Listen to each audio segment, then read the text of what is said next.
John. Now, Pakistan remains in the grip of protest and political turmoil, with the cleric who stirred anger about government corruption saying he won't back down. His stance has added to a growing crisis, which has seen the Supreme Court call for the arrest of the Prime Minister. But Raja Pervez Ashraf is still a free man, and ministers have threatened to take action if the demonstrations continue. Our foreign correspondent, Jonathan Rugman, has been to meet the preacher who claims he's leading the biggest march in history. The crowd stretches for a mile or so, and it hangs on the every word of just one man. And we want just free elections. We want fair elections. Dr Tahir-ul-Qadri, a firebrand cleric, guarded by a phalanx of his devoted followers. Qadri lives permanently in this bulletproof box.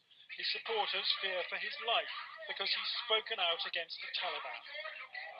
This evening, the padlock to that box was opened and I was hauled inside. I saw you this morning standing there. I was there. And on the left side. To meet the pinstriped preacher who explained why he's brought the downtown capital of 185 million people to a standstill. About 2,000 families, they have hereditary rights of politics. And 99.9% of the people of Pakistan are totally out of the whole democratic process. Do you want to be Prime Minister yourself? No, absolutely, I have said. I am not a candidate for this caretaker Prime Ministership. And I am not a candidate not contesting an election afterwards personally. I just want to empower my people. I am not here to empower myself. I just want electoral reforms. I just want democracy in letter and spirit to be in place. I just want the rule of law. I just want the human rights of the people to be protected. From his home, Al-Qadri claims he is leading one of the biggest marches in history. But this march isn't. And from behind its defensive line of shipping containers, Pakistan's government is refusing to give in and resign. The Prime Minister's office is praying for rain, hoping the cleric and his bandwagon will pack up their bags. The Prime Minister himself is at his son's wedding, and disputing an order from the Supreme Court next door that he be arrested on corruption charges.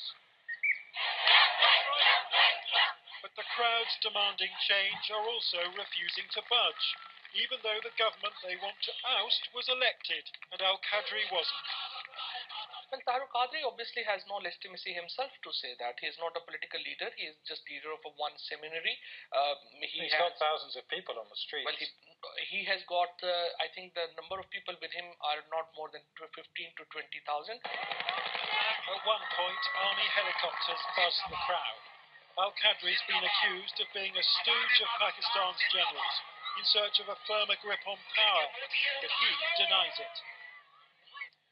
We have no connections with army, and I am totally against military takeover. I am not in favor of any kind of authoritarianism. I am not in favor of theocracy. I am not in favor of any elitism. I am in favor of democracy and constitutionalism.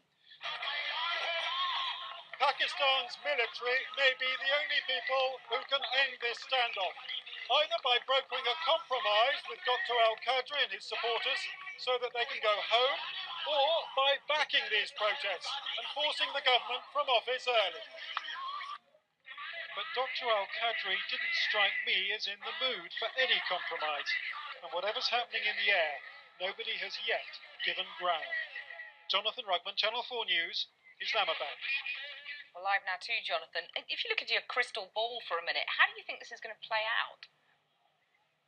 Well, it's a pretty strange situation, isn't it, Kathy, when you have a man in a bulletproof metal box with tens of thousands of followers trying to hold a government to ransom. I think the government has two responses. One is ignore them and hope for a torrential downpour so that they all go home. And the second is more worrying. The Interior Minister is tonight saying he has intelligence that militants, and presumably he means the Taliban, are planning to attack this demonstration, and that if that happens, the Interior Minister says he will hold Dr Al-Qadri responsible.